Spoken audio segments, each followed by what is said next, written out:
Baik.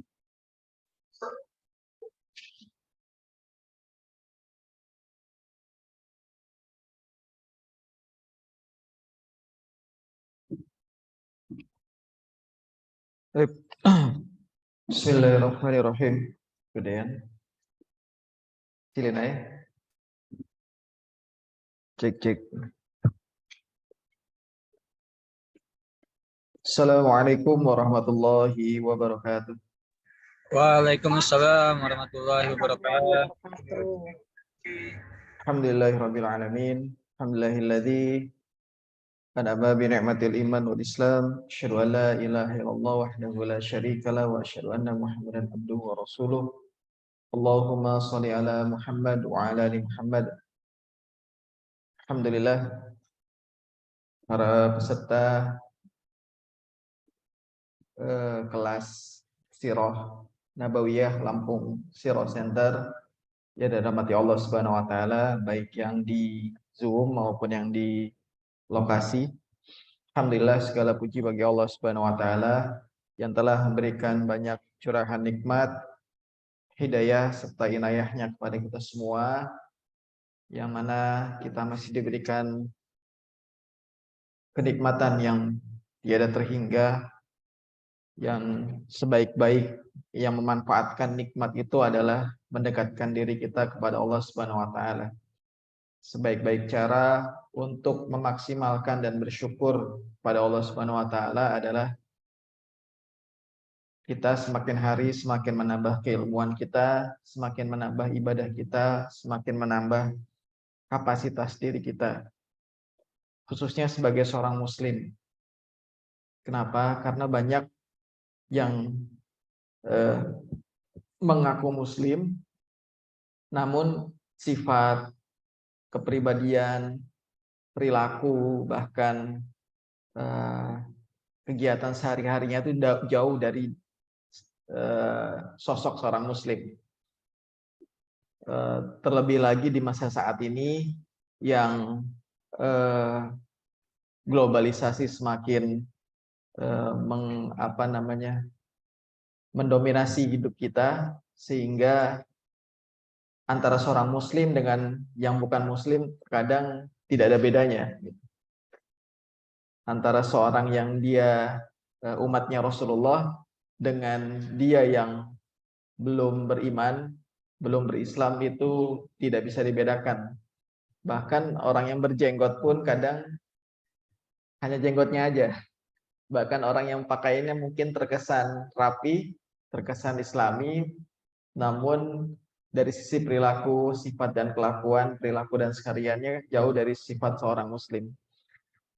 Seyogyanya bahwa kenikmatan yang Allah berikan kepada kita, marilah kita maksimalkan untuk menambah kapasitas kita sebagai seorang muslim. Ini mic-nya kenapa nih? Dikecilin aja suaranya, nggak terlalu besar.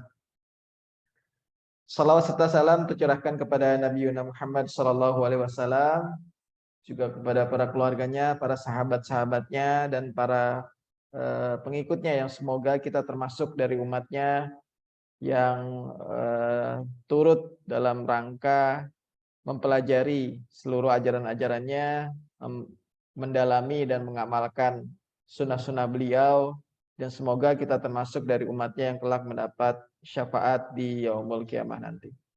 Baik, ikhwatifillah rahimakumullah, sudah beberapa pekan ya kita tidak mulai kelas lagi, ini jadi sepi lagi nih. Ya qadarullah, karena beberapa kegiatan dan kesibukan dari para pengajar, sehingga hampir lebih dari 2 pekan ya kita tidak membuka kelas, dan insyaallah kembali diadakan kelas ini di pertemuan yang ke-13 ya, kelas yang ke-13 dengan tema Hilf al-Fudul, atau kita biasa menyingkatnya dengan Hilful Fudul. Ini tema yang kadang asing, bahkan selewatan saja sebenarnya. Biasanya kalau di buku-buku syirah itu dibarengi dengan tema yang kemarin, yaitu Perang Fijar. Makanya saya minta untuk menyimak kembali, yang kemarin belum sempat menyimak, rekaman dari kajian tentang perang Fijar, karena ini berkaitan erat dengan yang akan kita bahas, yaitu Hilful Fudul. Adanya Hilful Fudul itu karena salah satunya kejadian dari perang Fijar itu sendiri.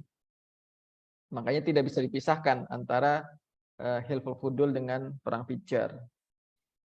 Nah, perang Fijar sendiri kemarin sudah dijelaskan ya oleh Ustadz Hafiz. Ini mana nih? Share screen-nya. Bentar.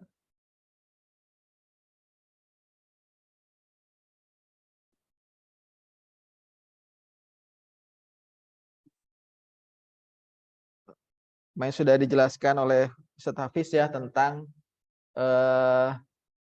perang Fijar, bagaimana terjadinya dan bagaimana kondisinya yang sangat luar biasa yang merubah peta wajah dari kota Mekah terutama. Karena memang sebelum perang Fijar itu Mekah terkesan lebih lebih damai, lebih agamis ya, kalau bisa dibilang agamis ya, walaupun tidak ada agama Islam di sana gitu. Sebelum Rasulullah diangkat, lebih tertib lah, karena di masa Abdul Manaf kemudian turun ke Hashim dan juga Abdul Muthalib, itu kondisinya relatif stabil dan relatif aman. Namun memang di samping kepemimpinan mereka, kepemimpinan dari Bani Bani Hashim dan Bani Muthalib ya terutama, itu ada seperti semacam rivalitas. Kalau sekarang kita ada oposisi lah gitu kalau dalam politik gitu. Walaupun memang tidak mutlak ya seperti oposisi, namun kepemimpinan itu kolektif di sana, namun seperti ada rivalitas dari kelompok-kelompok Bani yang lain. Seperti Bani Makhzum, Bani Saham, Bani Abdusyam, dan Bani-Bani yang lainnya yang ingin mencoba menjadi penguasa atau menguasai secara mutlak seluruh kota Mekah. Walaupun secara esensi kepemimpinan Mekah itu atau kepemimpinan Quraisy itu secara kolektif. Namun ketika itu memang dipimpin oleh pemimpin yang utama adalah dari Bani Hashim, yaitu Hashim bin Abdul Manaf dan juga turun ke bawahnya. Seperti itu. Sehingga ketika kakek Rasulullah Abdul Muthalib itu meninggal dunia kan ketika Rasulullah usia 8 tahun, itu mulai bergejolak di Mekah. Kelompok-kelompok dari Bani Makhzum yang saya disebutkan, yang Bani Saham, Bani Jumah dan lain sebagainya, bahkan Bani Abdusyams itu mencoba berbuat onar lah, berbuat kezaliman-kezaliman yang pada akhirnya salah satunya timbullah perang Fijar. Walaupun kemarin sudah dijelaskan perang Fijar adalah salah satu pencetus utamanya adalah kezaliman dari orang-orang Kinanah ya kan, yang nanti di dalamnya ikut juga orang-orang Quraisy terhadap suku orang dari suku Bani Kais Ailan seperti itu. Nah, setelah perang Fijar, karena peran dari orang-orang ini ya, dari Bani Makhzum dan lain sebagainya ya, kemarin kita pelajari atau disebutkan ada tokoh-tokohnya seperti Hisham bin Mughirah dan Walid bin Mughirah ya. Siapa Hisham bin Mughirah? Bapaknya dari Abu Jahal, kan Amr bin Hisham kalau Abu Jahal. Nah, Hisham bapaknya nih namanya Hisham bin Mughirah. Hisham bin Mughirah itu tokoh ketika itu, makanya turun ke anaknya Amir bin Hisham itu juga memiliki kekuasaan yang luar biasa gitu kan. Kemudian dari Bani Saham ada Al-As bin Wa'il ya kan. Al-As bin Wa'il ini siapa? Ayahnya dari Amr bin As. Jadi Al-As bin Wa'il. Kemudian ada dari Harb bin Umayyah, yaitu dari Bani Abdusyams. Siapa nih Harb bin Umayyah? Ada ingat? Harb bin Umayyah ini adalah bapaknya dari Abu Sufyan bin Harb. Abu Sufyan bin Harb bin Umayyah. Kemudian juga dari tokoh lain, tokoh-tokoh di perang Fijar itu ada Utbah bin Rabi'ah. Siapa ini Utbah bin Rabi'ah? Ayahnya dari Hindun binti Utbah. Nah, Hindun kan istrinya dari Abu Sufyan bin Harb. Nah, kalau kita lihat peta-petanya, ini kan ada dari Bani Makhzum, Bani Saham, dan Bani Abdus Syams, dan Bani Jumah, itu kan memang yang nanti akan ketokohan ini akan mulai menguasai setelah perang Fijar itu. Jadi mereka yang memang benar-benar berperan dalam perang Fijar. Makanya kalau menjadi tokoh itu ketika di Mekah atau orang-orang jahiliyah Quraisy itu kalau ingin menjadi tokoh yang luar biasa maka berperanlah dengan sangat luar biasa gitu. Kalau sekarang kan enggak ya, dengan pasang banner gitu kan. Udah jadi tokoh tuh. Kalau ketika itu enggak, dia berperan dengan luar biasa dengan mengeluarkan harta yang luar biasa juga dalam peperangan. Bahkan mengganti atau menjadi menanggung ganti rugi lah kepada orang-orang yang gugur dalam peperangan itu mereka ini, sehingga ketokohan mereka menjadi sangat luar biasa setelah perang Fijar. Sebaliknya dari Bani Hashim, dari Bani Muthalib itu ketokohannya meredup, ketokohannya turun karena banyak hal gitu, banyak hal. Salah satunya adalah setelah meninggalnya kakek Rasulullah Abdul Muthalib itu anak-anak Abdul Muthalib itu belum sampai untuk cukup lah untuk menjadi seorang tokoh. Ditambah kedermawanan atau kekayaan mereka tidak sampai melebihi dari lawannya, dari rivalitasnya tadi, dari Bani Makhzum dan lain sebagainya. Nah, sehingga terjadilah kemerosotan akhlak di sana, kemerosotan moral, kemudian juga kezaliman dan segala macamnya. Yang sebelumnya telah dibangun oleh sangat luar biasa sebelumnya oleh kakeknya Rasulullah Abdul Muthalib. Nah, tadi dijelaskan dari mulai Abdul Manaf, kemudian turun ke Hashim, ya kan, Abdul Manaf anaknya Hashim, kemudian turun lagi ke Abdul Muthalib, itu sudah sangat luar biasa sebenarnya.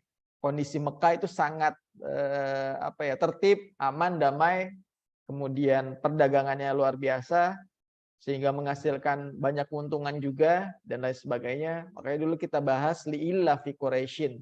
Mereka sudah melakukan kontrak perdagangan dengan berbagai macam negeri-negeri, ilaf, adanya ilaf. Nah, ini dibangun pada awalnya dibangun oleh keluarganya Rasulullah, kakek buyutnya Rasulullah. Hashim, kemudian Abdul Manaf, kemudian dan Abdul Muthalib gitu kakeknya. Seperti itu. Nah, setelah perang Fijar ini kondisinya berubah, wajah Mekah ini berubah. Yang tadinya tertib, yang tadinya aman damai, berubah dipimpin, kepemimpinan itu beralih ke Bani Makhzum dan koalisinya, ya kalau kita sebut koalisi ya, kalau sekarang nyebut koalisi atau aliansi lah enaknya. Berubah menjadi terjadinya banyak kezaliman, banyak kemerosotan moral, nilai akhlak dan segala macamnya. Nah, inilah yang kemudian mendorong terjadinya hilfu fudul. Hilf al-fudul atau hilful fudul kalau disambung ya. Sehingga makanya berkaitan erat dengan perang Fijar. Nah, ini yang sebenarnya jarang diangkat dalam buku-buku sirah. Saya membaca beberapa buku sirah hanya 1 halaman, 2 halaman yang membahas perang Fijar dan hilfu fudul. Seperti dilewatin begitu saja karena memang tidak berkaitan langsung dengan dakwah Rasulullah, bahkan jauh sebelum masa kenabian. Setelah ini kan usia Rasulullah di masa perang Fijar itu kan kisaran berapa? 15 tahunan lah, 14, 15 tahun gitu. Jadi masih sangat jauh. Ketika Rasulullah menerima wahyu kan di usia 40 tahun, sedangkan ini kejadiannya ketika Rasulullah SAW di usia kisaran belasan tahun. Sehingga jarang diangkat atau hanya selewatan saja, selembar 2 lembar gitu, 1 halaman 2 halaman dibahas untuk hanya sekedar melengkapi. Padahal ini salah satu dari faktor penentu nanti dakwahnya Rasulullah. Kalau kita lihat ya kalau antum bisa menganalisa ya, nanti orang-orang yang memusuhi dakwah Rasulullah yang sangat keras pemusuhannya dengan dakwah Rasulullah ketika Rasulullah berdakwah nanti ketika setelah diangkat menjadi nabi adalah ya orang-orang ini. Orang-orang yang berasal dari suku-suku ini yang berlawanan dari aliansinya Abdul Muthalib, yang berlawanan dari aliansinya Bani Hashim dan Bani Muthalib dan seterusnya, yaitu dari Bani Makhzum, dari Bani Saham, Abdus Syams dan lain sebagainya. Nah, sedangkan yang hilfu fudul ini, yang ikut aliansi hilfu fudul ini cenderung walaupun mereka musyrik, walaupun mereka masih dalam kondisi kafir, tapi cenderung tidak memusuhi dakwahnya Rasulullah. Bahkan sebagian malah menjadi pembela dakwah Rasulullah gitu. Makanya unik nanti kalau kita lihat di Mekah ketika Rasulullah SAW berdakwah, itu tidak semua orang Mekah yang musyrik itu memusuhi Rasulullah. Jadi jangan dikira semua orang memusuhi Rasulullah, enggak. Jadi hanya orang-orang tertentu, bahkan cenderung di kalangan orang-orang yang memiliki pengaruh, yang takut pengaruhnya, yang takut kekuasaannya itu jatuh karena mengikuti Rasulullah. Nah, itulah dakwah gitu, seperti itu. Jadi dari masa ke masa sepertinya penentangnya adalah petinggi-petinggi. Ya, dakwah-dakwah para nabi kan gitu. Yang menentang dakwah para nabi kan rata-rata ya Firaun kan antum tahu sendiri kan, menentang Nabi Musa ya kan. Ibrahim ditentang oleh raja. Ya kan, penentang-penentangnya kan orang-orang yang memiliki pengaruh sebenarnya. Orang-orang yang memiliki kekuasaan yang takut ketika mereka orang-orang yang kekuasaan ini mengikuti dakwahnya para nabi, maka kekuasaan mereka akan berkurang. Padahal tidak sama sekali. Bahkan Rasulullah mengisyaratkan kalau ikut dakwah kami, ikut Islam, maka kekuasaan kalian akan tetap. Sama ketika Raja Najasyi atau petinggi-petinggi lain ketika didakwahi oleh Rasulullah, masuklah ke dalam Islam, ya kekuasaan mereka tidak direbut gitu. Hanya saja diminta untuk bertauhid, untuk berislam seperti itu.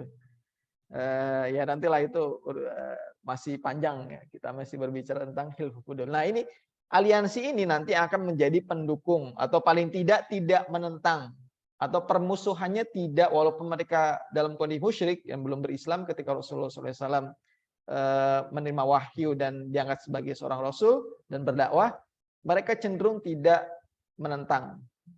Nah, kalau antum mau tantangan nih ya, coba cari 30 tokoh. Ya, ini 30 tokoh yang enggak banyak-banyak lah. 30 tokoh, dapat 10 aja udah cakep tuh. Yang menentang dakwah Rasulullah SAW. Ya. Nah, kemudian nanti pelajari latar belakang mereka itu seperti apa. Rata-rata mereka adalah kelompok-kelompok yang berseberangan dengan aliansi hilful fudul ini. Jadi istilahnya oposisi lah kalau dalam pemerintahan itu. Ya rata-rata mereka dari Bani Makhzum, dari Bani Saham, dari Bani Abdusyams dan dari Bani Jumah dan lain sebagainya. Itu rata-rata mereka, dan jarang dari kelompok dari Hilf Fudul. Nanti kita jelaskan siapa nih orang-orang yang ada di Hilf Fudul. Nah, ini yang menjadi sebenarnya yang berhubungan erat sebenarnya. Ya ini yang jarang dikaji, berhubungan erat dengan proses dakwanya Rasulullah SAW, dan di mana nanti peran Rasulullah SAW di Hilf Fudul ini. Apakah sebagai anak bawang, ya kan usianya masih belasan tahun nih. Apakah sebagai cuma nonton atau sebagai macam gitu. Kemudian memiliki dampak seperti apa nanti untuk dakwah. Kemudian kenapa Quraisy itu sangat menentang dakwah Rasulullah ketika Rasulullah berdakwah, orang-orang yang berseberangan dengan Hifdhul ini menentang. Seperti itu. Nah, itu ininya aja lah, spill-spillnya dulu lah, biar mau membaca nanti. Ya. Nah, karena memang ilmu fudul ini penting, dan sehingga Rasulullah SAW nanti ini ada riwayatnya, Rasulullah sendiri sangat terkesan dengan kejadian ini. Jadi kejadian ini kan jauh sebelum diangkat menjadi Rasul. Namun nanti setelah Rasulullah SAW diangkat menjadi Rasul dan teringat kejadian ini, maka beliau terkesan dan sangat mengapresiasi. Karena memang memandang Rasulullah SAW memandang semangat untuk memperbaiki kerusakan itu ada di Hilful Fudul. Karena kan kondisinya tadi rusak. Terjadi kezaliman, kemudian terjadi pelanggaran nilai, kemudian penurunan kebaikan di Mekah. Kemudian berkumpullah orang-orang baik ini, di orang-orang Quraisy ini, untuk memperbaiki kondisi yang ada.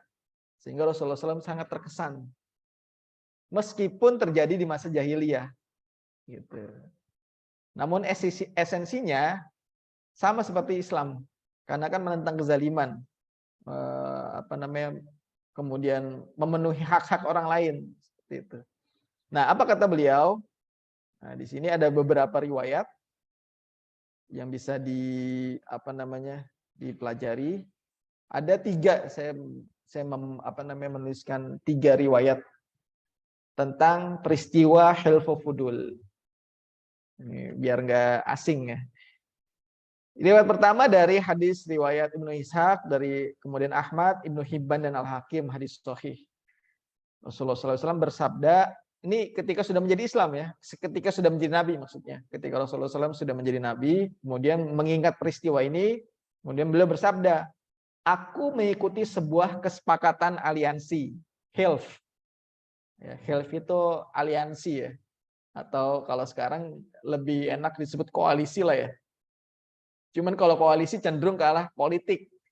Nanti menentukan calon presiden lah seperti itu. Tapi ini bukan koalisi yang seperti itu, bukan dari partai-partai gitu kan. Ini dari bani-bani, dari kelompok-kelompok kabilah-kabilah. Tuh, Hilf. Kalau NATO itu tahu NATO ya, Persatuan Bangsa-Bangsa Eropa ya.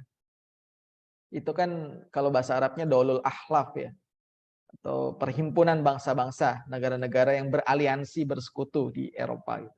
NATO. Nah, Rasulullah bersabda, aku mengikuti sebuah kesepakatan aliansi Hilf di rumah Abdullah bin Jun'an. Siapa Abdullah bin Jun'an ini? Ini tokoh besar ketika perang Fijar. Abdullah bin Jun'an ini yang membiayai, salah satu tokoh yang membiayai peristiwa atau peperangan di perang Fijar. Beliau itu ngasih pembiayaan atau memberikan donatur lah, menjadi donatur untuk sekitaran 200 tentara. 200 tentara kan ya bukan cuma makannya aja, tapi persenjataannya, kemudian kuda-kudanya itu yang memenuhi Abdullah bin Jun'an. Ini salah satu tokoh dari Bani Taim.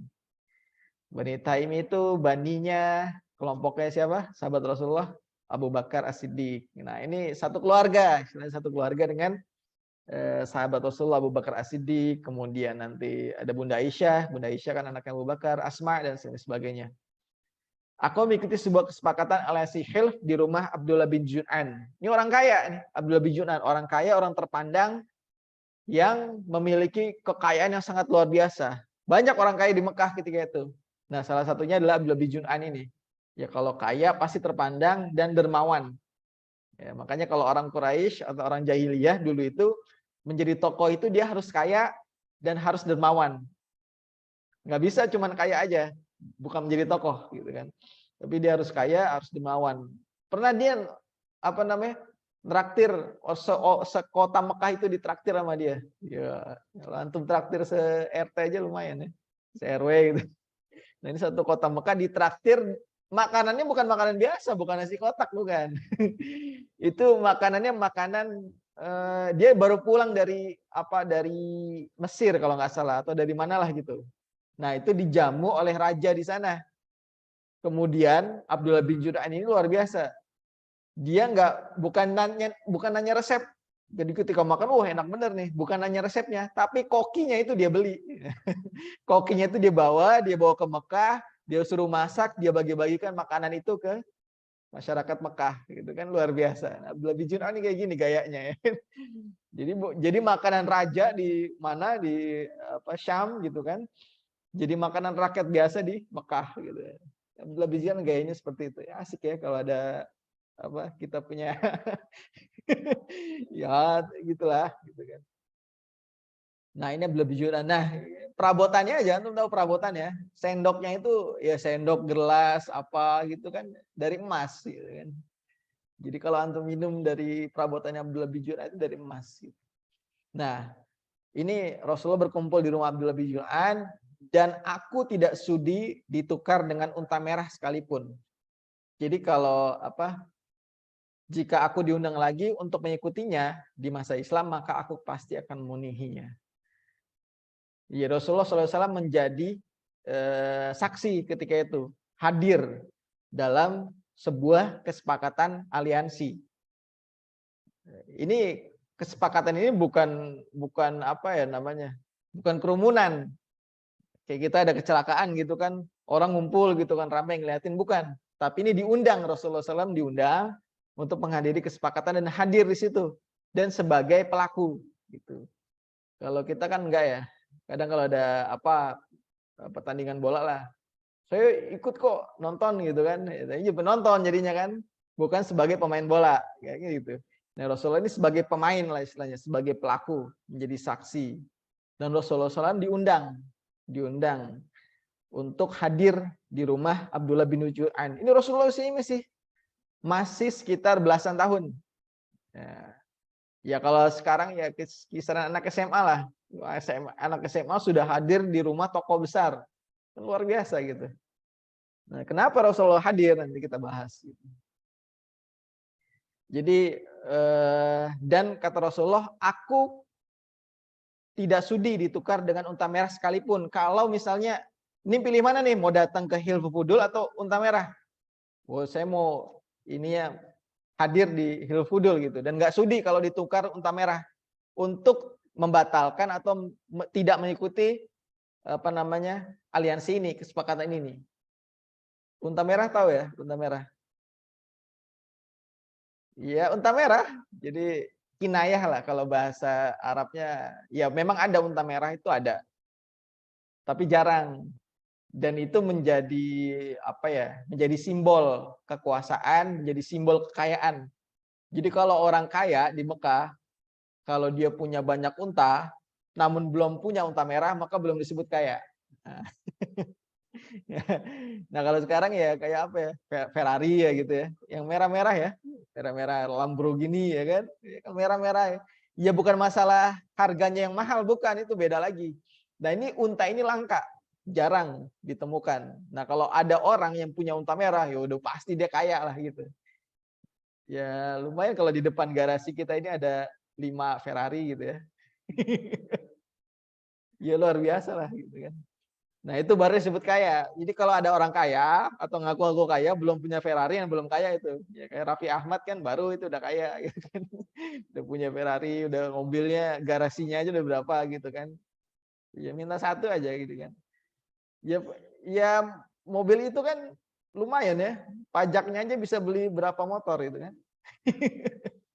Nah, itu. Ya itulah istilah unta merah ketika itu. Jadi simbol, bukan hanya sekedar harga yang mahal, tapi apa namanya? Kalau kata Rasulullah, kalau aku ditukar dengan kekayaan yang sangat banyak, gitu kan istilahnya, aku nggak mau, gitu kan. Pokoknya aku tetap ingin hadir di kesepakatan ini. Itu karena saking berharganya kesepakatan ini, maka Rasulullah menyampaikan, aku tidak sudi kalau aku ditukar unta merah. Gitu. Tidak sudi kalau diiming-imingi kekayaan yang paling sangat dibanggakan oleh orang-orang ketika itu, yaitu unta merah. Untuk kemudian dia membatalkan tidak hadir di sini. Nah, itu sangat luar biasa kesan Rasulullah terhadap peristiwa ini. Nah, kemudian kata Rasulullah, jika aku diundang lagi untuk mengikutinya di masa Islam, maka aku pasti akan memenuhinya.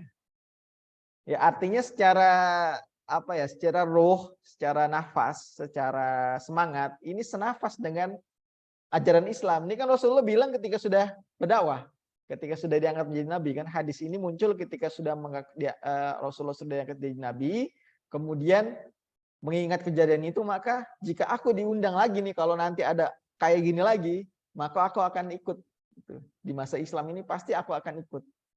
Artinya bahwa inilah yang senafas dengan kejadian ini atau kesepakatan ini adalah senafas dengan Islam, semangatnya. Walaupun terjadi di masa jahiliyah. Gitu. Jadi para ulama ini mengambil istimbat, mengambil kesimpulan dari hadis ini bahwa ya umat Islam itu, apalagi kita hari ini ya, yang ya sedang kondisi lemah lah, kondisi tidak berdaya, jangan berpikir bahwa kita tuh harus sendirian untuk membawa nilai-nilai keadilan. Kita bisa sepakat dengan orang-orang yang bukan Islam, bisa aja sepakat. Karena hadis ini kan begitu. Rasulullah pun kalau diundang dalam kondisi Islam nih, maka ikut gitu. Kalau ada lagi nih kayak gini, maka Rasulullah SAW akan ikut. Nah, para ulama mengambil kesimpulan, ini umat Islam ini jangan sendiri. Jangan hanya pokoknya harus Islam, memperjuangkan Palestina harus Islam, enggak. Contohnya, orang di luar Islam pun boleh memperjuangkan Palestina walaupun berbeda berbeda niat gitu. Mereka niatnya mungkin kemanusiaan. Kalau kita kan lebih dari kemanusiaan, itu satu akidah, satu agama harus kita bela. Tapi kalau mereka ya Allah berbeda prinsip, berbeda pandangan, cuman kalau nafasnya itu sama, membela kemanusiaan Palestina, maka nggak masalah kita berkoalisi dengan mereka, dengan orang-orang di luar Islam. Jadi jangan hanya berpikir umat Islam itu jangan hanya berpikir untuk berjuang sendiri dalam hal yang sifat-sifatnya universal, yang sifatnya itu kepentingan bersama, masalah global warming atau masalah apalah gitu kan, yang sifatnya umum, itu kita bisa bekerja sama dengan yang lainnya. Jangan hanya mengambil peran sendiri kemudian jalan sendiri dan segala macamnya, ya nggak bakal sanggup kita. Nggak bakal kuat kalau seperti itu. Sehingga ada beberapa masalah dalam kehidupan ini yang bisa kita tanggung bersama dalam hal kemanusiaan, dan itu kita, apalagi kita dalam dasarnya adalah agama, dan kita bisa sharing bebannya kepada kelompok-kelompok lain, ya tidak masalah. Jadi tidak kita tidak bisa mengharamkan gitu. Jangan kerja sama ini dia bukan Islam gitu. Enggak masalah itu. Yang sifatnya universal dan bisa diperjuangkan bersama, bisa kita sharing bersama, ya sudah kita jalankan bersama seperti itu. Ya sekarang kan lagi ramai masalah kepemimpinan ya, politik lah. Seperti itu gitu kan. Ya jangan bentar-bentar politik haram gitu kan. Ya nggak selesai-selesai umat Islam kalau kayak gitu kan. Ya perjuangan negara ini kan lahir dari umat Islam. Dari mulai perjuangan pra kemerdekaan rata-rata orang Islam, umat Islam yang berperan. Kemudian perjuangan masa kemerdekaan hingga setelah kemerdekaan itu kan umat Islam yang berperan, sehingga masalah itu menjadi masalah kita bersama, bahwa kita mencari pemimpin yang baik misalnya. Ya nggak masalah kita untuk berkoalisi dengan bahkan dengan misalnya non muslim sekalipun kalau kita sama visinya. Seperti itu. Jadi kita lebih dari membutuhkan aturan-aturan yang sifatnya fleksibilitas, yang sifatnya tidak saklek lah. Demokrasi haram, apalagi saya nggak mau golput pokoknya, wah itu repot itu. Ya kalau kayak gitu nggak selesai-selesai nanti. Aturan akan dibuat, undang-undang akan dibuat oleh orang-orang yang tidak baik pada akhirnya. Yang akan memimpin negara ini jadi orang-orang yang tidak baik pada akhirnya kan. Kalau kita masih berprinsip kepada kesaklekan itu. Rasulullah tidak mengajarkan demokrasi, Rasulullah segala macam lah itu. Ya ini dari hadis ini Rasulullah pun mengingat ketika dalam kondisi untuk mengikuti. Jadi aku diundang lagi nih kalau ada lagi kejadian ini di masa Islam, maka aku akan ikut gitu ya. Walaupun dengan non muslim sekalipun, orang-orang yang bukan Islam. Seperti itu. Sehingga ini masalahnya bukan masalah hukumnya haram atau halal, tapi ini masalah kemaslahatannya. Kalau itu senafas dengan Islam, maka marilah kita beraliansi, berkoalisi seperti itu. Kemudian riwayat yang kedua, riwayat dari Al-Humaydi dan Al-Harith bin Abdullah. Aku mengikuti sebuah kesepakatan. Nah ini sama, mirip ya. Cuman ada tambahannya. Di rumah Abdullah bin Jur'an, yang aku tidak sudi ditukar dengan unta merah sekalipun. Jika aku diundang lagi untuk mengikutinya di masa Islam, maka aku pasti akan memenuhinya. Nah ini tambahannya. Mereka sepakat untuk mengembalikan fudul. Nah, apa itu fudul? Di sini terjemahannya kehormatan kepada pemiliknya. Dan seorang zalim tidak dapat berbuat semena-mena kepada orang yang dizaliminya. Nah ini kan senafas dengan Islam, bahwa dia membuat kesepakatan untuk mengembalikan kehormatan. Karena sudah terjadi pelanggaran-pelanggaran nih sama aliansi Bani Mahzum dan geng-gengnya gitu. Maka Rasulullah hadir dengan beberapa orang, nanti kita jelaskan siapa saja yang hadir di Hilfudul ini, untuk membuat kesepakatan mengembalikan kehormatan atau fudul. Fudul itu ada beberapa pengertian ya, ada ya salah satunya kehormatan, ada yang membuat itu fudul itu adalah seperti sisa. Jadi ini sudah bergabung, nah ini ada sisanya, nah ini fudul. Yang belakangan yang belum bergabung gitu, karena sudah ada aliansi yang sudah, jadi ada kelompok yang sudah terbentuk, nah ini sisanya disebut fudul. Cuman nggak pas kalau itu disebut sisa, karena sudah ada aliansi. Sebelum Hilf Fudul ini sebenarnya sudah ada aliansi yang sudah disepakati di masanya Abdul Manaf, jauh sebelum Rasulullah SAW lahir ya. Di masa Abdul Manaf sudah ada kesepakatan. Nanti kita ada setelah ini ada hadisnya. Itu sudah ada kesepakatan tentang kezaliman yang dilakukan oleh musuhnya Abdul Manaf, yaitu Abdul Dar. Itu melakukan kezaliman, maka Abdul Manaf bersama beberapa orang dengan beberapa bani itu menyatakan aliansi untuk membela kebenaran, setelah gitu, mengembalikan kehormatan atau menghancurkan kezaliman lah, gitu, seperti itu. Nah itu sudah ada sebelumnya. Jadi bukan yang tadinya tidak ada menjadi ada, fudul sudah ada, cuman diperbaharui di masa Rasulullah SAW atau di masa paman-pamannya Rasulullah SAW di Bani Hashim, seperti itu. Nah esensinya adalah menjaga kehormatan, fudul, menjaga kehormatan karena adanya penodaan kesucian yang dilakukan oleh kelompok-kelompok tadi, Bani Mahzum dan kawan-kawannya, adanya kezaliman. Jadi mereka sepakat untuk mengembalikan fudul kepada pemiliknya, dan seorang zalim tidak dapat berbuat semena-mena pada orang yang dizoliminya. Nah ini kan esensi Islam kan itu salah satunya, bahwa tidak boleh ada orang zalim yang berbuat kezaliman kepada orang lainnya. Ya sekarang kan luar biasa kezaliman kan, orang kuat tuh kan luar biasa zalimnya kepada orang yang lemah. Nah itu sebenarnya nggak boleh tinggal diam umat Islam, nggak boleh sudah biarkan saja mereka dosa-dosa gitu, nggak bisa. Amar ma'ruf nahi mungkar itu kan timbul karena itu, nahi mungkarnya itu timbul karena itu. Kita diperintahkan tidak hanya amar ma'ruf tapi nahi mungkar, karena ada kemungkaran, ada kezaliman. Makanya dilaranglah atau kita lawanlah. Bisa dengan tangan, bisa dengan mulut, atau dengan hati kan. Selama-lamanya iman. Seperti itu. Nggak boleh umat Islam itu melihat kezaliman, diem aja nggak boleh. Luar biasa sekarang. Ya udah biarin mereka zalim lah, yang penting kita ibadah gitu. Kurang tepat sikap seperti itu. Melihat adanya kezaliman, umat Islam diam saja. Seorang muslim diam saja itu kurang tepat. Harus bergerak, minimal hatinya untuk menolak kezaliman itu. Sehingga hak orang itu harus dipenuhi. Kalau ada orang zalim kan, orang zalim pasti melanggar hak orang lain. Makanya harus dipenuhi. Ya kita aja kan harus dipenuhi haknya kan. Artinya badan kita, kemudian tubuh dan segala macam itu kan harus dipenuhi, karena ada kan sahabat Rasulullah yang mencoba lapor kepada Rasulullah, saya akan puasa sepanjang hari gitu kan. Ada lagi, ya Rasulullah saya akan sholat sepanjang malam. Kemudian ada lagi bilang, ya Rasulullah saya akan beribadah tidak tidur.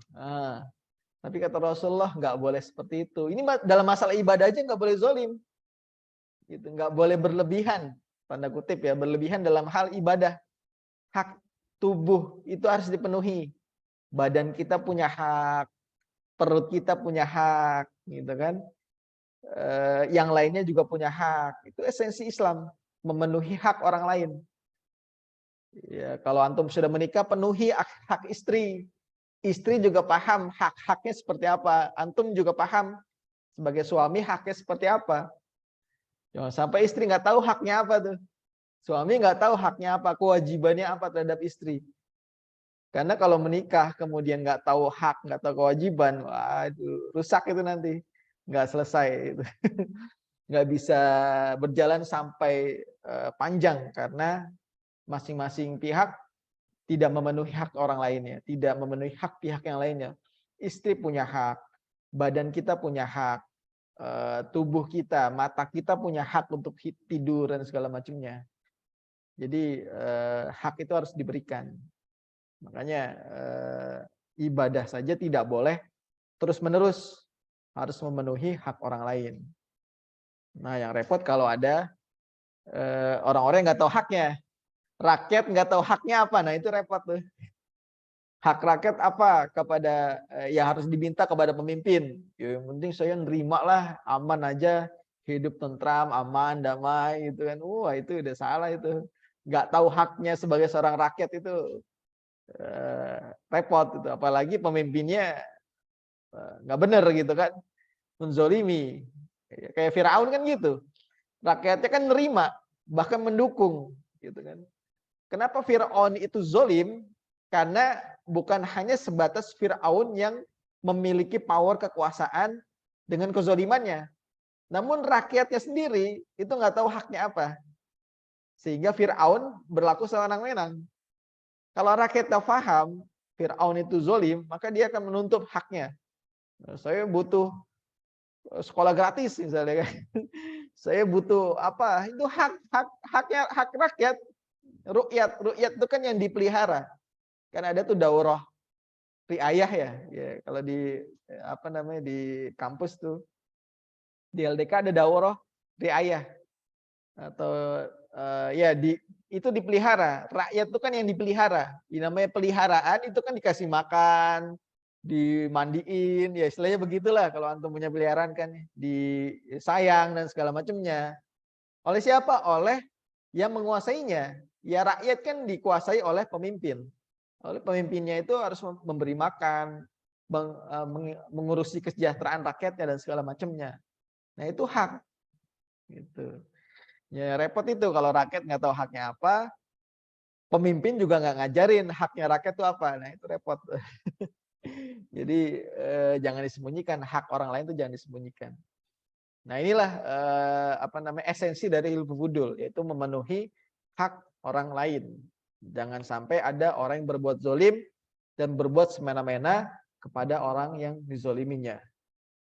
Jangan sampai ada yang lebih kuat, yang lebih berkuasa sehingga bertindak semena-mena terhadap yang dikuasainya. Nah, itulah Islam. Esensi Islam itu nggak sekedar ibadah, yang penting saya ibadah aman gitu, tentram, masa bodoh dengan kezaliman yang ada. Jangan sampai seperti itu. Sehingga Rasulullah sampai apa namanya mengartikan kalau saja diundang lagi nanti dalam kondisi Islam, ada lagi nih kejadian ini, maka aku akan mengikutinya. Nah, itu riwayat yang kedua. Riwayat yang ketiga. Nah, ini agak berbeda redaksinya dari Imam Ahmad dan juga Imam Al-Bukhari meriwayatkan, ada juga di kitab Al-Adab Al-Mufrad dan juga Al-Hakim juga meriwayatkan dan hadis sahih.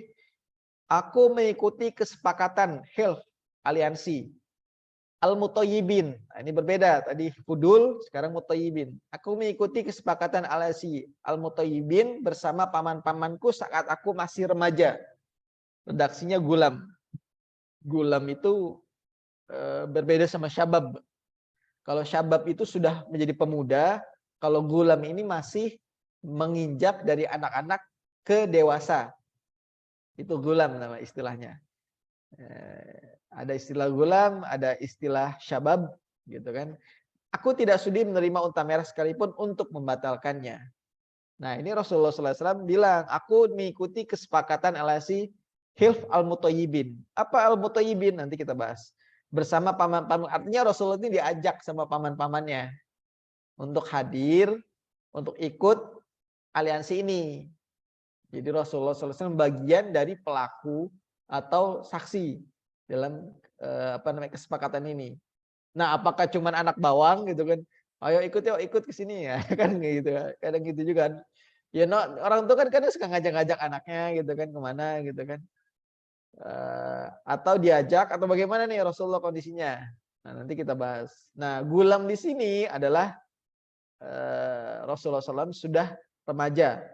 Ya, para ulama berbeda pendapat masalah remaja ini. Ada yang menyebutkan 14 tahun, 15 tahun, bahkan ada yang menyebutkan 20 tahun gitu. Tapi yang pasti di bawah 20 tahun Rasulullah SAW ketika itu. Ya, antum kan 20 tahunan udah kuliah ya, semester 2 ya, semester 4 gitu kan. Kalau 15 tahun berarti kan masih SMA ya.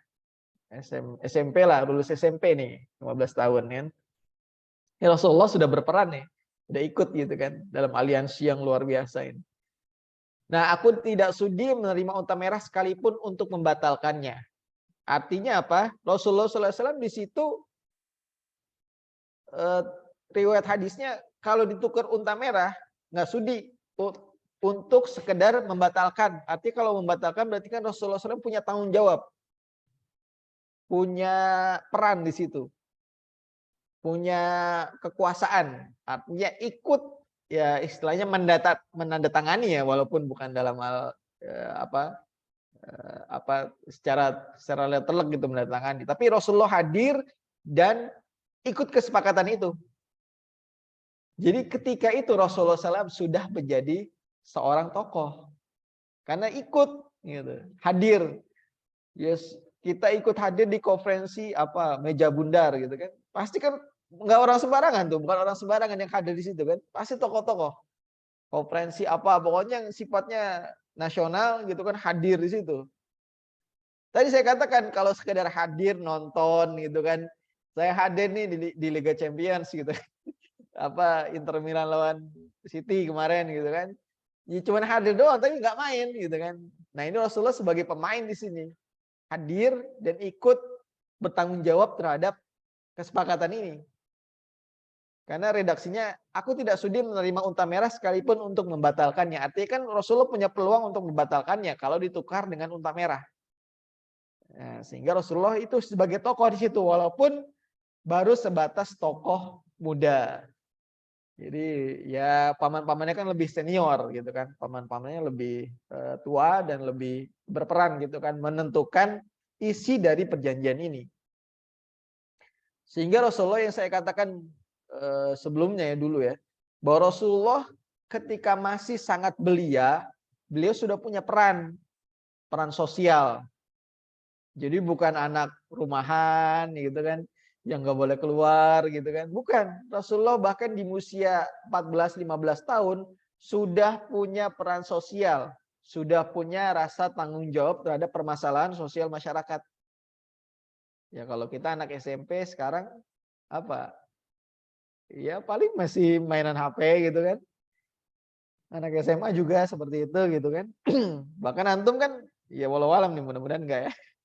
Baru kuliah kan baru mulai ngadain baksos gitu kan.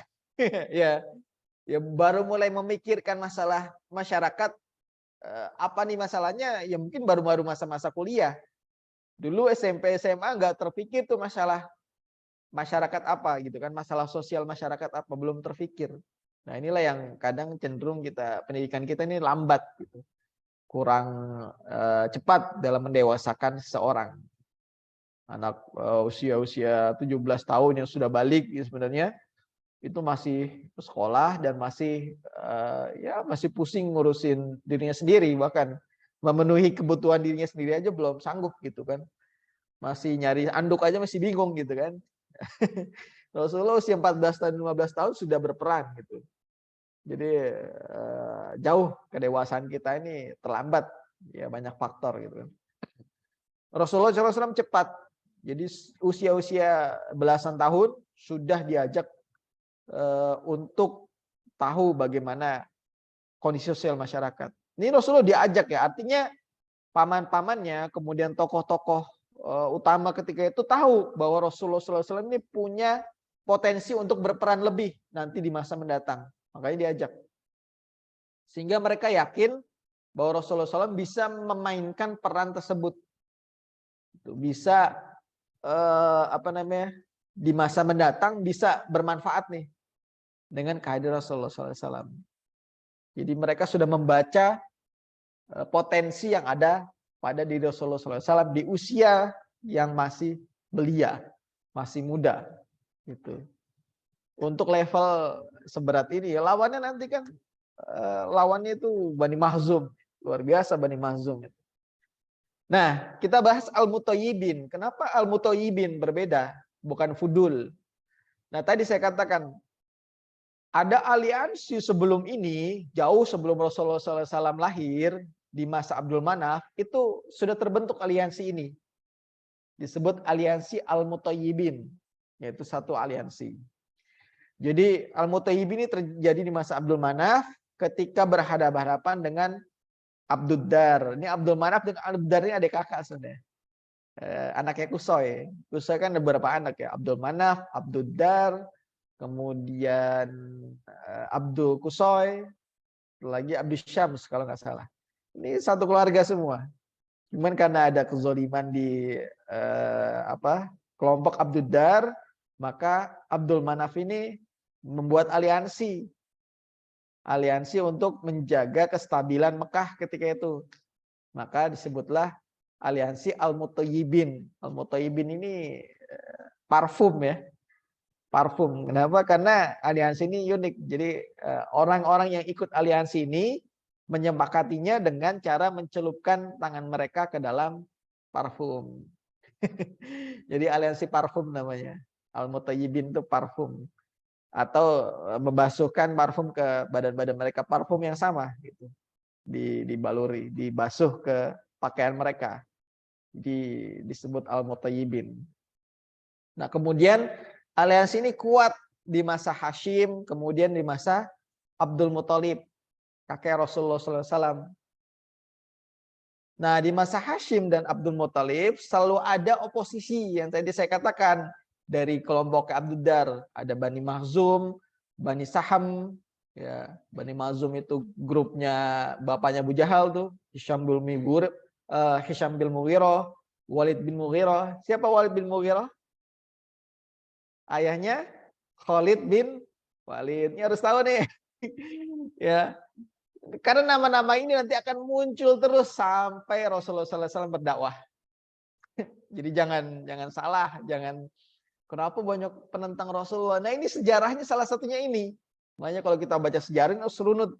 Ini apa sih hubungannya perang Fijar? Apa hubungannya Hilfu Fudul? Nanti karena ada hubungannya. Gitu kan? Walid bin Mughirah itu bapaknya Khalid bin Walid. Ya, grupnya Bani Makhzum lah. Kemudian ada Harb bin Umayyah, itu bapaknya Abu Sufyan bin Harb dan seterusnya. Ini mulai merongrong terus di masa Hashim dan di masa Abdul Muthalib. Nah, selalu ada mereka yang ingin berbuat keburukan, ingin mengalahkan kelompoknya Al-Mutayyibin tadi yang sudah terbentuk dengan sangat kuat. Nah, mereka ingin berkuasa. Nah, aliansi ini basis Hilfudul ini sama seperti basisnya Al-Mutayyibin yang sudah terbentuk jauh sebelum Rasulullah SAW dilahirkan. Nah, mereka adalah kelompok-kelompok dari aliansi yang sama, yaitu rivalitasnya sangat kuat. Ya, kalau kita sekarang ada oposisi, ada pemerintah, ya sama seperti itu. Setelah perang Fijar baru nih orang-orang yang oposisi tadi menjadi pemimpin setelahnya. Walaupun tetap dipengaruhi oleh kelompoknya Abdul Muthalib dan lain sebagainya. Jadi rivalitas ini sudah ada sejak lama, sejak zaman Qusay itu rivalitas sudah lama sudah ada. Namun tidak bukan masalah nanti ada pemilu atau enggak, bukan ada pemilu itu, bukan. Tapi masalah kedermawanan, makanya kan akrom ya. Akrom, inna akramakum indallahi atqakum. Karom itu kan dulu pernah saya sampaikan yang disebut mulia, karomah gitu kan. Di masa jahiliyah orang yang disebut karom itu orang yang memiliki kekuasaan dan dermawan terhadap orang lain. Makanya dirubah dalam Islam, inna akramakum, sesungguhnya kalian yang menjadi disebut koromah, yang disebut mulia, bukan orang-orang kaya yang mampu mendermakan hartanya, bukan tokoh-tokoh, bukan. Yang disebut mulia dalam Islam adalah inna akramakum indallahi atqakum, yaitu orang yang paling bertakwa. Dirubah dalam Islam. Tapi mereka sebelum Islam ingin menjadi seorang yang karom gitu kan. Seorang yang memiliki kekuasaan, kemudian dermawan, memiliki banyak harta, dan seterusnya. Nah, rivalitas ini sudah ada sejak awal, sejak masanya Qusay. Gitu. Dari masa Abdul Muthalib, aliansi ini lemah, mereka tidak terlalu kuat. Setelah perang Fijar baru mulai berubah peta kekuatan dari Mekah, atau wajah dari Mekah itu menjadi lebih beringas gitu, lebih zolim lah seperti itu. Nah, dulu aliansi Mutayyibin ini kuat, kemudian secara ekonomi dan kekuasaan hanya saja mereka mulai melemah. Kenapa melemah? Banyak faktor. Salah satunya adalah faktor dari pemberian makan kepada ibadah haji. Ini mereka nih, aliansi Mutayyibin dipimpin oleh Hashim bin Abdul Manaf. Ini kan memiliki kekuasaan ya, menguasai, kemudian mau tidak mau sebagai seorang tokoh adalah mereka harus memberikan makanan kepada salah satunya orang-orang yang datang untuk ibadah haji. Dan makanannya nggak sembarangan makanan. Sarit, tahu sarit? Itu daging, bubur daging dicampur dengan roti halus. Nah, itu luar biasa itu kalau antum bisa makan. Di hotel-hotel biasanya ada tuh. Ya kalau kita apa ya? Apa sih namanya? Di KFC ada tuh. Bubur ayam itu. Apa bubur ayam lagi? Sup, chicken soup ya, kayak gitu-gitu loh, tapi campur dengan roti halus. Nah, itu diberikan oleh Hashim. Itu diberikan jamaah-jamaah haji diberikan, ya kalau satu orang ini ribuan orang gitu kan disediain makan seperti itu gitu kan. Ya kalau sehari ini kan ibadah haji berapa? 2 bulan gitu kan. 2 bulan orang dikasih makan seperti itu. Ya walaupun bukan Hashim semua yang ngasih makan, tapi aliansi ini yang memberi makan mereka orang-orang yang ibadah haji. Ini gratis, nggak bayar gitu. Kalau sekarang kan bayar makannya haji gitu. Ini gratis karena saking karomnya itu, ingin menjadi karomnya itu gitu, mereka memberikan makan gratis. Lama-lama kekayaan mereka tergerus, berkurang kekayaan mereka. Al-Mutayyibin ini yang naik oposisinya. Ya tinggal nunggu waktu, tinggal nunggu momentum, kekayaan mereka sudah ada, tinggal nunggu waktu bagaimana beralih kekuasaan kepada oposisi ini. Nah, terjadilah perang Fijar. Itulah perubahan-perubahan itu. Luar biasa kan. Jadi kalau kita hubung-hubungkan baru nyambung tuh, ya kan? Kalau baca sekilas kayaknya nggak nyambung perang Fijar ini apa nih?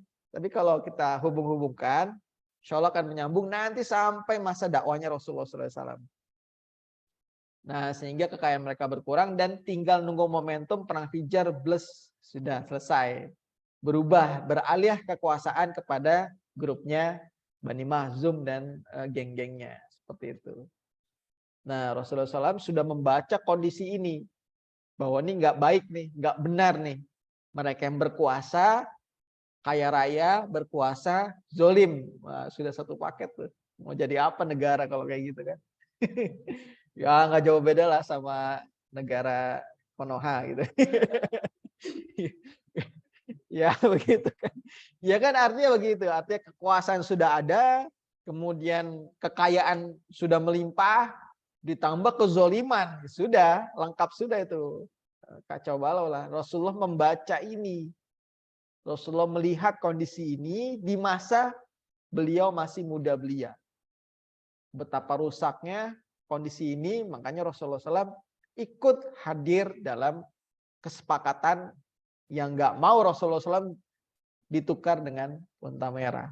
Nah, jadi itulah Rasulullah SAW sudah terbentuk peran sosialnya di masa-masa yang sangat belia, membaca kondisi masyarakat. Jadi bukan yang anak rumahan yang nggak tahu apa-apa, nggak ngerti apa-apa. Rasulullah nggak seperti itu. Jadi makanya ikut hadir dalam kondisi ini. Nah, sebab utamanya itu tentu bukan sebab baku ya, sebab salah satu sebab lah. Tapi ini sebab utamanya, yaitu ada pedagang dari Zabit. Zabit itu dari Yaman, ditipu oleh Al-As bin Wa'il. Nah, siapa tadi Al-As bin Wa'il? Masih ingat? Ya. Harus fokus ya. Al-As bin Wa'il ini ayahnya siapa? Amru bin As. Ya, Al-As bin Wa'il As-Sahmi dari Bani Saham. Tadi satu aliansi dengan ini tokoh yang luar biasa ketika perang Fijar. Satu aliansi dengan Bani Mahzum, dengan Hisham bin Mughirah dan lain sebagainya. Nah, Al-As bin Wa'il ini orang Mekah bertransaksi dengan pedagang dari Zabit, Yaman. Jadi Yaman itu kan di selatan Mekah ya, jauh di selatan Mekah di musim haji. Kalau bulan haji, nanti pekan depan kita bahas tentang perdagangan Rasulullah SAW. Peta perdagangan dan waktu-waktu berdagangnya di kapan saja. Di musim haji ini perdagangan berpusat di Mekah. Di salah satu di Pasar Ukas, Zulmajad, dan Mijannah. Nah, itu tiga pasar yang besar di Mekah. Dan besarnya ramainya itu di musim haji karena orang-orang datang semua ke Mekah kan, ke kota suci. Nah, ini termasuk pedagang ini dari Yaman ini datang. Namun ditipu oleh Al-As bin Wa'il. Ini penguasa, Al-As bin Wa'il, penguasa menipu ya, itulah. Karena ya, tadi saya bilang kezaliman, kekuasaan dan kekayaan berada dalam satu poros, sudah kacau balau. Dalam sebuah transaksi dagang. Jadi Al-As bin Wa'il ini menolak pembayaran barang dagang milik Zabit, orang Zabit tersebut. Jadi kondisinya orang Zabit ini datang.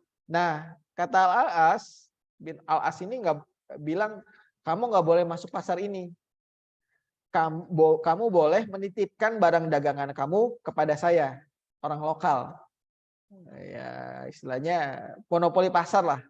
Jadi nggak boleh nih orang-orang datang masuk pasar tuh nggak boleh. Orang dari luar. Jadi hanya yang boleh berdagang adalah orang-orang lokal. Walaupun barang dagangannya punya orang luar. Jadi orang Zabit ini orang luar datang ke Mekah di musim haji untuk berdagang, namun dicegat oleh Al-As bin Wa'il. Nah, ini udah biasa sebenarnya. Dicegat orang luar ini, ya emang biasa. Sama orang-orang Mekah itu biasa. Nah, istilahnya apa ya, dalam ekonomi Islam itu ada namanya talaki rukban. Kalau antum belajar jual beli yang dilarang oleh Rasulullah, itu ada jual beli namanya talaki rukban.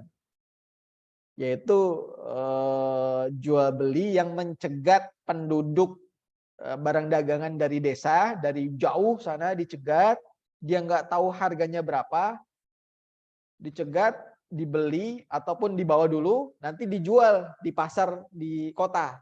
Setelah dijual, dapat untung, baru dibayarkan. Nah, itu nggak boleh.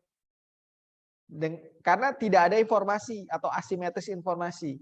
Karena orang-orang desa ini nggak tahu harganya berapa di kota, gitu. Nah, itu bisa gharar kan, bisa gharar. Yang tahu orang kota nih.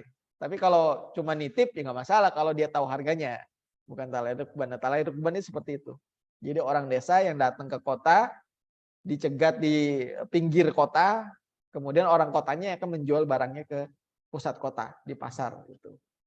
Nah, biasanya memang begitu. Orang-orang Mekah itu mengambil barang dagangan dari orang dari berbagai macam daerah untuk didagangkan di pasar-pasar Mekah, di Ukas, di Zulmajad, dan segala macamnya. Nah, ini sudah ada biasanya aturan seperti ini. Dan namun Al-As ini mangkir. Jadi Al-As ini bukan hanya nggak mau bayar modalnya, nggak dibayar semua. Jadi barangnya diambil, dijual sama Al-As, udah. Nah, orang Zabit ini bingung loh, barang dagangan saya mana habis, cuman mana keuntungannya nggak ada gitu. Jadi nggak mau dibayar sama Al-As, namanya orang zolim, ya terserah lah, bebas gitu kan. Ya penguasa bebas kan gitu kan. Jadi nggak dibayar sama dia, modalnya nggak dikembalikan, bahkan keuntungannya, apalagi keuntungannya modal yang jangan dibalikin gitu kan. Nah, ini Al-As bin orang Zabit ini nyari keadilan lah, datanglah ke Bani Mahzum. Ya Bani Mahzum tahu sendiri satu koalisi dengan Bani Saham kan, orang si Al-As ini nggak berani lah kita gitu kan, tokoh dia orang besar gitu kan, orang kuat, nggak mau gitu kan, nggak mau ngurusin, pokoknya sampai nggak diurusin nih, pedagang Zabit ini nggak diurusin sama orang-orang Mekah, sehingga orang Zabit ini tawaf di Ka'bah sambil teriak-teriak dia menggubah puisi. Kalau orang dulu bikin puisi kayak gitu. Kalau ada kezaliman dia bikin puisi. Ini bikin puisi dia. eh, tawaf ini memang biasa. Kalau ada orang tawaf kemudian teriak-teriak nih menjadi pusat perhatian. Sama ketika nanti Rasulullah SAW mengangkat siapa? Anak angkatnya Zaid, ya Zaid bin Haris kan pernah diangkat menjadi Rasulullah, jadi Zaid bin Muhammad. Nah Rasulullah SAW itu tawaf mengelilingi Ka'bah, kemudian memberitahukan kepada orang-orang bahwa Zaid ini anak saya, Zaid anak saya. Nah sama seperti pedagang Zabit ini mengumumkan kezolimannya di depan Ka'bah dan meminta bantuan secara terbuka kepada semua orang. Mana nih? Nah, ini salah satu bentuk puisinya ya. Ini bahasa Indonesianya aja lah. Bahasa Arabnya saya nggak bisa bacanya. Bani Fihr. Fihr siapa Fihr? Ingat Fihr siapa? Nama lain dari Quraisy. Quraisy itu Fihr. Ya. Salah satunya. Siapakah yang membela seorang yang teraniaya barang dagangannya di lembah Mekah yang sedang ia jauh dari kampung halaman dan teman? Oh, saya orang jauh. Bani Fihr mana nih orang Quraisy? Katanya orang Quraisy ini mulia, terhormat, tapi saya dizolimi, kayak gitu-gitulah, teriak-teriak di sambil tawaf itu teriak-teriak dia. Kain ihram masih melekat, sedang rambut pun kusut dan belum menyelesaikan umrohnya. Manakah orang-orang yang hebat yang ada di antara Hijr dan Hajar Aswad? Maksudnya Hijr Ismail. Yo, pokoknya disinggung lah. Katanya Quraisy ini hebat, Quraisy ini mulia, mana kan gitu. Sungguhnya tanah suci Mekah ini belum lagi runtuh kehormatannya. Tidak ada lagi kehormatan bagi orang-orang zolim yang menipu. Pokoknya dia teriak-teriak. Nah, teriak-teriak ini ya. Namanya orang zolim, apalagi orang kuat, paling teriakan biasa aja gitu kan. Sama lah kayak kita kan, demo-demo teriak gitu kan. Antum demo-demo nggak didengerin juga sama penguasa itu kan. Panas-panasan sampai bentrok ya kan. Kalau orang udah orang zolim, ya nggak mau dengar kan, hatinya tertutup, ya nggak mau dengar. Ya makanya kata Rasulullah dalam hadis kalau sudah tidak ada rasa malu maka berbuatlah sesukamu kan gitu. Bilang sama orang zalim gitu. Kalau udah nggak ada rasa malu ya udah silakan berbuat sesuka hatimu. Nah ini dia teriak-teriak nggak didengar, nggak ada yang dengar gitu. Nah akhirnya paman Rasulullah SAW dari Bani Hashim itu siapa? Zubair. Ini jarang kita dengar sebenarnya Zubair. Zubair bin Abdul Muthalib. Karena kan kalau kadang kita dengar dari Abdul Muthalib turun ke Abu Thalib. Sebenarnya ada tokoh satu yaitu Zubair bin Abdul Muthalib. Itu mendengar ini dan nggak bisa nih kayak gini nih. Kita ini orang Quraisy, kita ini terhormat dan segala macamnya. Nggak boleh nih Mekah, apalagi di musim haji, di bulan suci, di tempat suci terjadi kezaliman. Pada akhirnya Zubair ini berinisiasi. Nggak bisa nih dibiarkan begitu saja. Makanya datanglah dia bangkit, kemudian ya tapi kan Bani Hashim sudah redup kekuasaannya. Bani Muthalib sudah redup kekuasaannya. Sehingga kalau saya sendiri nggak kuat nih ngelawan Al-Ash gitu kan. Akhirnya dia datang ke tadi si Abdullah bin Jur'an, orang kaya tadi yang punya peran luar biasa. Di perang Fijar pun dia punya peran dari Bani Taim gitu kan, keluarganya Abu Bakar. Ya akhirnya berkumpul lah kelompok-kelompok deh, dihimpunlah yang dulu pernah kita bikin aliansi Muthayyibin untuk menjaga kesucian kota Mekah, untuk menjaga kebaikan, nilai-nilai kebaikan nih. Ayo kita ngumpul lagi gitu kan, kata Zubair. Kemudian datang ke Abdullah bin Jur'an dan sepakat akhirnya berkumpullah kelompok-kelompok di luar dari aliansi Bani Mahzum dan Bani Saham dan kawan-kawannya. Jadi bikinlah kelompok kebaikan lah istilahnya seperti itu. Zubair menghidupkan kembali aliansi Hilf al-Muthayyibin. Kemudian mereka berkumpul Bani Hashim, Bani Muthalib. Nah ini dua bani yang nanti ini kok jalan sendiri. Dua bani yang akan membela Rasulullah SAW ketika nanti diboykot. Makanya kan yang diboykot ini dua bani ini, Bani Hashim dan Bani Muthalib. Ketika terjadi peristiwa pemboikotan nanti sebelum masa Isra Miraj ya. Jauh nanti, masih jauh. Nah ini makanya Bani Hashim dan Bani Muthalib ini menjadi keluarga Rasulullah SAW. Bahkan haram menerima zakat mereka. Kemudian dari Bani Asad bin Abdul Uzza. Ini baninya siapa? Antum tahu siapa? Bani Asad bin Abdul Uzza. Siapa tokoh-tokohnya di masa Islam? Harus tahu nih. Ya, Bani Asad bin Abdul Uzza itu baninya Bunda Khadijah. Ya, Bunda Khadijah kan Khadijah binti Khuwailid bin Asad, gitu kan. Kemudian ada Zubair di situ, kemudian ada Hakim bin Hizam. Antum tahu Hakim bin Hizam siapa? Hakim bin Hizam ini keponakannya Bunda Khadijah. Kemudian dia yang punya parlemen. Dia beli tuh parlemen apa di Mekah ketika itu. Kemudian ada Bani Zuhroh. Bani Zuhroh siapa Bani Zuhroh? Tokohnya?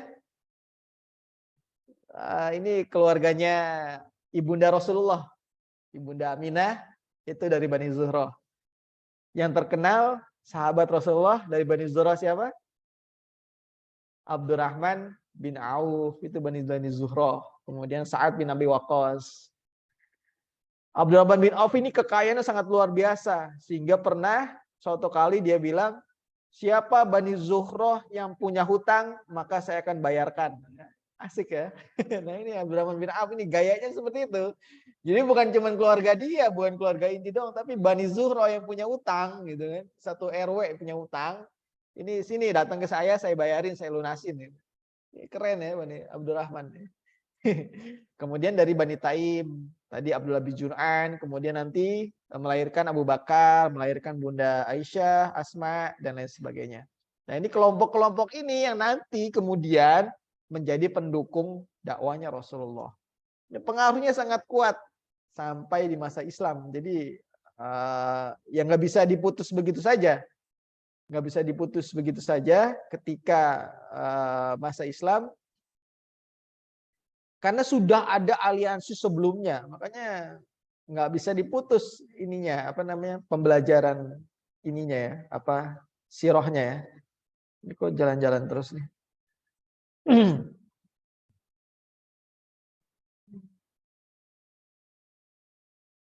Ya, lanjutnya, mau maghrib sebentar lagi. Isi perjanjiannya apa? Pertama bersumpah atas nama Allah. Ada nama Allah di sini. Iya, ingat ya. Orang musyrik itu bukan nggak percaya Allah, mereka tuh percaya Allah. Apalagi ini di peristiwa genting pasti akan menyebut nama Allah. Di samping nanti menyebut nama-nama berhala. Kemudian yang kedua akan bersama-sama membela orang yang dizolimi hingga ia mendapatkan haknya kembali. Ini kan prinsip Islam sebenarnya. Iyadun wahidah, bersama-sama. Artinya kebaikan itu harus beraliansi. Kebaikan itu harus berjamaah. Karena kalau sendiri-sendiri nggak akan selesai masalah. Karena yang zolim itu berjamaah. Ini asas Islam. Ketika kita ingin menyelesaikan masalah yang besar, masalah umat ini, jangan berpikir bahwa kita bisa menyelesaikan masalah ini dengan sendiri-sendiri. Jangan merasa kita mengatasnamakan, kita kelompok mengatasnamakan Islam kemudian mampu menyelesaikan masalah itu dengan sendiri. Nggak bisa. Rasulullah SAW dalam nanti piagam Madinah menyebutkan ummatun wahidatun min dunin nas. Umat Islam itu satu. Dustur Rasulullah ketika sampai ke Madinah, dia membuat piagam Madinah, itu muslim, umat muslim itu ummatun wahidah. Umat Islam itu satu dan harus kolektif. Nggak bisa kita bercerai-berai, nggak bisa kita sendiri-sendiri. Kenapa? Karena orang-orang zolim, orang-orang kafir itu menjalankan agenda kezoliman mereka itu dengan berjamaah, dengan kolektif. Innalladzina kafaru ba'duhum awliya'u ba'd. Di surat Al-Anfal itu, sesungguhnya orang-orang kafir itu mereka adalah pelindung bagi sebagian mereka yang lain. Mereka berjamaah. Kalau kita nggak berjamaah, maka rusak negara, rusak umat ini. Antum tahu untuk menggolkan undang-undang LGBT ya, tahu ya, undang-undang LGBT itu miliaran dolar, sekitar 180 juta dolar itu disalurkan untuk meloloskan undang-undang LGBT. Jadi mulai donaturnya, kemudian penelitinya, kemudian yang membuat podcast-podcastnya, yang membuat kajiannya, yang membuat iklannya, itu mereka bersama-sama. Yang melobi ke dewan, bahkan yang jadi anggota dewannya, luar biasa gitu. Ya kita mau sendiri-sendiri gimana? Nggak bersatu kan? NU sendiri, Muhammadiyah sendiri, apa sendiri, sudah selesai gitu. Walladzina kafaru ba'duhum awliya'u ba'd. Orang-orang zalim itu menjalankan kezalimannya dengan kolektif. Sehingga atau selanjutnya, sehingga kalau kalian tidak bersatu nih, umat Islam nggak bersatu untuk membentung mereka, maka yang terjadi adalah fitnah dan kerusakan, fitnatul kabir, kerusakan yang sangat besar. Nah, kita ini kadang suka ya digoyang-goyang, digesek-gesek gitu kan antara umat Islam dengan umat Islam lainnya. Seneng bener gitu kan. Antara bid'ah dengan sunnah gitu kan. Suka gitu. Antara Ustadz A dibenturkan dengan Ustadz B itu kan. Viral kan, suka di YouTube itu banyak itu kan. Ustadz siapa dibenturkan dengan Ustadz siapa. Kemudian merasa bangga kalau Ustadznya itu menang gitu kan, kayak gitu kan. Ya miris tadi sebenarnya. Kita itu suka dibenturkan, nyaman ya miris gitu. Ya untung jarang ya membenturkan siroh, itu jarang ya. Seringnya kan fikih ya, karena kan masalahnya fikih itu urusannya diterima atau enggaknya sholat gitu kan, halal dengan haram. Kalau siroh kan enggak, ya siroh itu enggak, tidak menarik, ya. Tidak menarik untuk dibenturkan siroh itu. Padahal dampaknya luar biasa itu siroh itu. Bangun atau runtuhnya peradaban. Masya Allah. Elegan dikit lah, ya kan? Seperti itu. Ya, itu mereka berbuat zalim. Jadi berusaha untuk tidak bersama-sama membela orang-orang yang dizolimi. Jadi akan bersama-sama membela orang yang dizolimi, karena mengentaskan kezaliman itu sering sekali tidak bisa dilakukan oleh orang per orang, oleh kelompok per kelompok, harus bersama-sama. Kita harus punya orang-orang baik kita di politik misalnya. Jadi jangan bilang politik itu haram. Ya kalau haram semua, orang jahat semua yang di politik. Sehingga meloloskan undang-undang yang buruk, ya kita nggak bisa apa-apa gitu kan gitu. Nah, aliansi ini sampai kapan berlaku? Sampai tetes air di lautan. Masih ada satu tetes air di lautan. Ya, kalau kita bahasa kita sampai tetes darah penghabisan, ya gitulah. Atau selama, kalau di sini selama Gunung Thabir dan Hiro menjulang di tempatnya. Ya, kalau kita dengar ada gua Hiro itu sebenarnya bukan sekedar gua, itu ada aslinya adalah gunung. Gunung, kemudian ada guanya, disebut gua Hiro. Nah ini riwayatnya adalah Gunung Thabir dan Hiro menjulang di tempatnya. Jadi sampai kapan-kapan gitu kan, sampai akhir. Gitu. Makanya butuh penerus. Makanya ada nih sosok yang muda di sini, adanya Rasulullah SAW. Situ. Jadi setelah ini sudah sepakat, masih ada orang-orang zolim itu yang berbuat kezoliman, test the water lah, berbuat kezoliman, muncul kasus serupa dan sebagainya, sampai nanti diselesaikan dengan aliansi ini, gitu Rasulullah SAW. Sehingga seperti petugas amar ma'ruf nahi mungkar lah, kalau dulu ya gitu. Artinya sampai Rasulullah SAW ini terjadi, sampai nanti Rasulullah SAW menjadi nabi. Makanya nanti ketika Rasulullah SAW menjadi nabi, antum melihat orang-orang yang menentang beliau, yang yang memusuhi beliau dengan sangat sengit, adalah musuh-musuh ini adalah orang-orang dari aliansi yang memusuhi aliansi Hilfudul. Seperti itu. Mereka takut kekuasaannya itu diraih atau dihancurkan oleh Rasulullah SAW. Nah itu hikmah ataupun aliansi Hilfu Fudul. Aliansi Fudul. Demikian, silakan kalau ada pertanyaan, mungkin satu atau dua. Nggak bingung ya, Fadal. Silakan. Kekuasaan yang tadinya dimiliki oleh kakek Nabi dan kalau kita bilang setelah itu kan hijrah. Ya.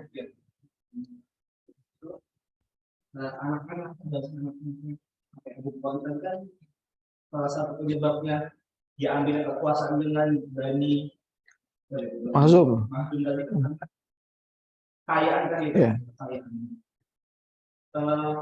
Syarat mengambil kekuasaan itu kan apakah dengan kekuatan dalam peperangan atau Ya. bagaimana? Ada kayak zaman orang kan? Ya. Ya. Pemilu gitu ya. Ya, cara mengambil kekuasaan adalah kalau zaman itu bukan peperangan, tapi pengakuan dari masyarakatnya bahwa seorang tokoh ini akan diakui ketokohannya pertama dari kekayaan dan kedermawanannya. Jadi ketika setelah Bani Muthalib atau Abdul Muthalib ini meninggal, kemudian selesai, kemudian terjadi perang Fijar, maka ketokohan ini turun. Ketokohan ini tidak menjadi kekuasaan ini tidak menjadi pemilik dari anak-anak Abdul Muthalib. Kenapa? Karena pertama hartanya itu berkurang, bahkan bisa dibilang tidak terlalu kaya. Namun Bani Mahzum dan kawan-kawan ini cenderung kaya. Kemudian terjadilah peristiwa perang Fijar ini. Nah, peristiwa ini membuat mereka menjadi tokoh karena memiliki kekayaan yang sangat luar biasa sehingga mampu membiayai pasukan untuk perang. Itu yang pertama. Yang kedua, mereka membiayai korban-korban perang. Mengganti-ganti membayar ganti rugi. Maka disebut tokoh gitu. Kedermawanannya. Jadi kalau mau jadi tokoh di masa itu harus dermawan. Harus jor-joran, royal gitu. Jadi baru disebut pemimpin gitu kan. Sekarang kan pemimpin nggak kayak gitu. Royalnya kalau mau pemilu aja. Mereka enggak. Mereka kalau mau disebut pemimpin, mereka harus kaya dan harus mampu mengurusi orang banyak. Yang satunya ngurusin orang banyak ngasih makan kan gitu. Menjadi pemimpin. Mereka bisa dianggap menjadi pemimpin. Jadi ketokohan mereka jadi luar biasa. Dianggap sebagai mereka yang mampu menampung keluh kesah kita gitu kan, kalau rakyat gitu. Keluh kesahnya kami ditampung oleh orang-orang ini. Bani Muthalib nggak punya peran di situ.